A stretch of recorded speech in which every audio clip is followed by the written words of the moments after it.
குவைத்தில் அமெரிக்க விமானிக்கும் குவைத் குடிமகன் ஒருவருக்கும் இடையே நடந்த சுவாரஸ்யமான சம்பவம் ஒன்று வெளிச்சத்திற்கு வந்துள்ளது. மார்ச் 2ஆம் நாளான இன்று அதிகாலை குவைத் வான்பரப்பில் அமெரிக்காவின் F-15 போர் விமானம் ஒன்று தவறுதலாக சுட்டு வீழ்த்தப்பட்டது. அதிலிருந்து பாராசூட் மூலம் குதித்து தப்பிய அமெரிக்க விமானி குவைத்தின் ஒரு குடியிருப்பு பகுதியில் தரையிறங்கினார். விமானி தரை இறங்கிய போது அங்கிருந்த குவைத் நாட்டு குடிமகன் ஒருவர் அவரை பார்த்து ஈரானிய விமானி என்று தவறாக நினைத்து விட்டார். ஈரானுக்கும் அமெரிக்கா குவைத் நாடுகளுக்கும் இடையே போர் பதற்றம் நிலவி வருவதால் தனது நாட்டை தாக்க வந்த எதிரி நாட்டு விமானி என எண்ணி ஆத்திரமடைந்த அந்த நபர் அமெரிக்க விமானியை அடிக்க பாய்ந்தார்.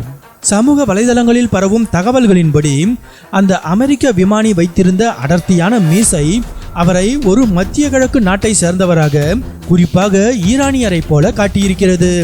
இதை பார்த்த அந்த குவைத்தியர், நீ எங்கள் நாட்டை தாக்க வந்தவன்தானே என்று கோபத்தில் அவரை அடிக்க முயன்றார். அதிர்ஷ்டவசமாக அங்கிருந்த மற்றவர்கள் தலையிட்டு அவர் அமெரிக்க விமானி என்பதை உறுதிப்படுத்தினர். பின்னர் அந்த விமானி ஒரு குவைத்தி குடிமகனின் காரில் பாதுகாப்பாக அமர வைக்கப்பட்டு குவைத் காவல்துறையினரிடம் ஒப்படைக்கப்பட்டார்.